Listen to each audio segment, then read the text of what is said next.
Bonjour à tous et à toutes. Je me souviens, lorsque mes enfants étaient tout petits, avant même qu'ils ne sachent parler, il y a eu des mots et des gestes que je leur ai appris, comme la plupart des parents, enfin j'imagine. Cela s'est fait sous forme de jeu. Ce sont les mots « donne »,« s'il te plaît »,« merci », en plus des classiques papa, maman, dont nous sommes si fiers lorsqu'ils sont prononcés pour la première fois par nos bébés. Le mot « donne » a été appris en tendant la main vers l'objet, son jouet, sa sucette, qu'il tient, et le mot « merci » en serrant contre le cœur ce qu'il a donné pour signifier le plaisir d'avoir reçu. Il a été possible qu'il ait fallu répéter longtemps ces fondamentaux, surtout à l'époque de l'adolescence. Et après, ce n'est pas mon intention de donner des leçons d'éducation. Mon objectif est de faire un parallèle avec le comportement que nous devrions avoir avec la source divine dont les parents sont les représentants sur Terre, sur notre Terre. Une relation parent-enfant saine est le modèle de la relation entre le Créateur et sa création humaine. Les lacunes dans ce domaine entraînent ou entraîneront des failles dans les relations, pas seulement avec les autres, mais avec le tout autre, qui est Dieu. Soyons attentifs à ces comportements basiques pour l'établissement du royaume de Dieu sur terre. Les grandes envolées, les grandes idées et les grands projets auront du mal à se réaliser sans ces mots « donne »,« s'il te plaît », merci. Donne, suivi du mot magique, s'il te plaît, et merci. Donne, ça on sait le dire. S'il te plaît, c'est moins sûr. Et merci, rarement et difficilement.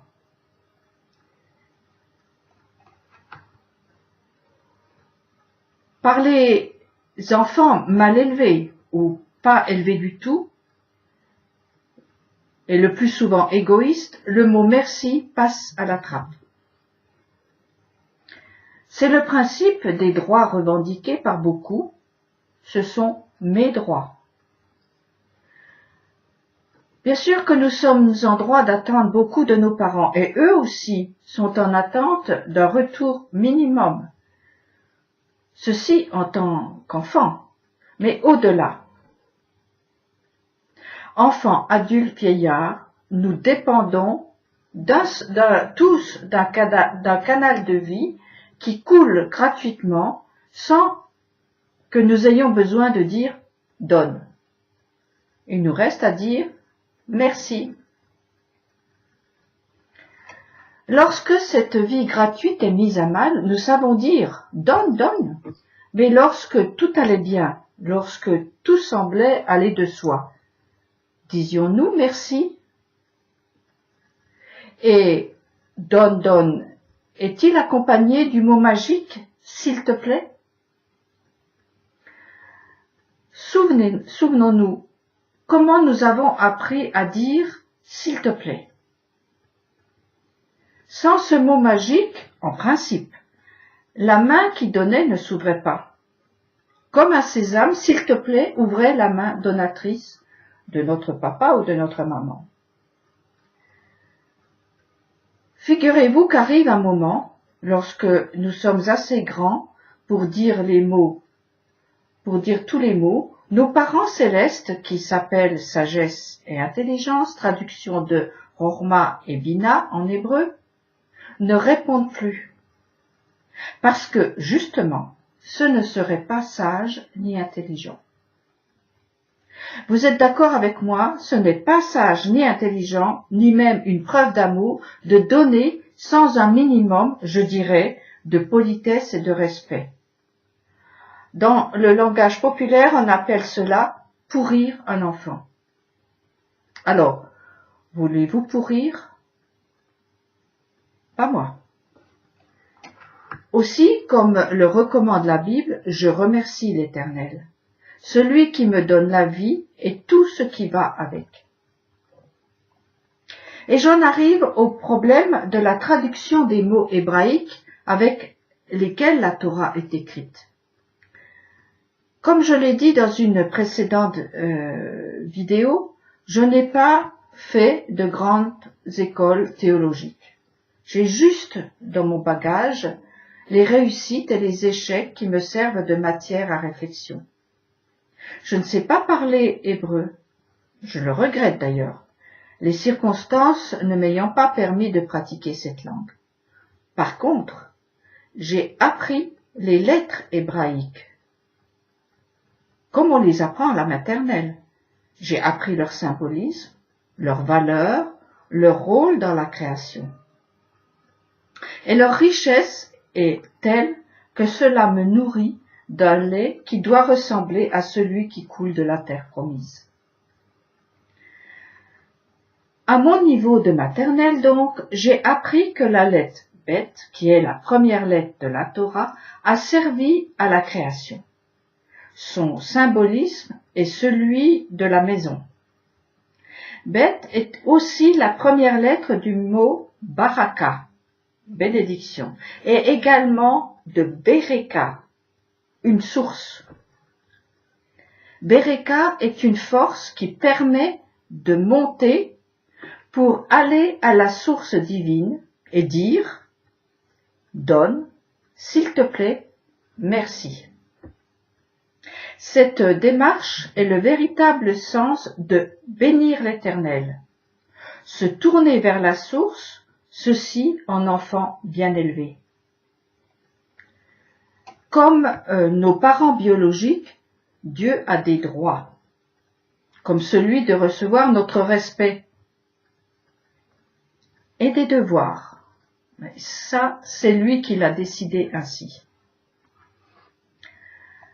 J'appelle une relation saine une sorte de cheminement elliptique qui monte et descend comme une courroie de transmission qui permet à la lumière de l'infini de se déverser sur notre terre. Pour pouvoir monter, il est bienséant de d'abord saluer en bénissant, suivant le sens enseigné par les maîtres d'Israël.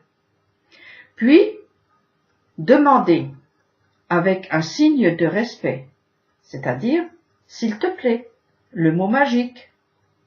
Et enfin, bénir en disant « merci ». Et alors, la matière, lourde, pour ne pas dire lourdaude, dont nous sommes faits, grandit, croît, se multiplie, comme l'a demandé le Créateur, ceci pour sortir de l'animalité. En fait, il y a un protocole à suivre, à l'instar de la reine Esther qui l'a respecté pour se présenter devant le roi et obtenir ce dont elle avait besoin pour son peuple. Nous sommes loin des sauvageons qui cassent les vitrines, détruisent, volent, pillent, tuent et exigent, qui n'ont pas appris ou ne veulent pas se soumettre aux principes de vie dans une société humaine. Ils refusent la paix qui construit cette communauté selon le projet divin. Mais ça, c'est un autre sujet. Apprendre à donner et recevoir est un art. Ça s'apprend. J'en ai parlé dans une autre vidéo. C'est une sorte de danse à 2 ou 3 temps. Donne, s'il te plaît, merci. Donne, s'il te plaît, merci. L'art de donner et de recevoir a comme parallèle l'art de la table. C'est toute une culture du respect de l'autre et de soi. Pas besoin d'avoir un compte en banque bien garni. Il suffit, mais c'est beaucoup, d'avoir ce qui est le plus galvaudé, l'amour authentique. Et celui-là se puise à la source, qui est cachée derrière le nom appelé tétragramme. Et là non plus, il n'est pas nécessaire d'être un grand érudit, mais d'agir simplement comme un enfant qui va, demande et dit merci. Le roi David nous montre le chemin. C'est trop simple, me direz-vous peut-être. Non, c'est même difficile de garder et de retrouver cette fraîcheur. La preuve, c'est que peu y arrivent. Beaucoup croient y être arrivés, alors qu'en réalité, ils ne s'abreuvent qu'à des citernes crevassées, comme le dit le prophète Jérémie au chapitre 2.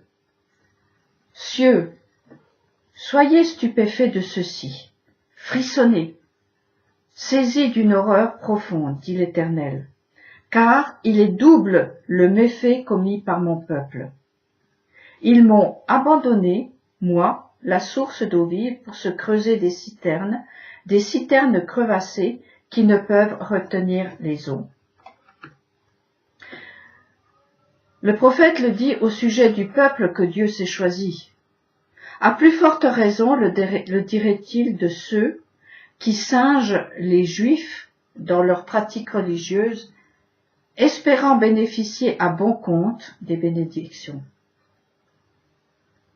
Non, ce n'est pas simple d'avoir l'innocence de l'enfant qui ne calcule pas et attend tout de la vie.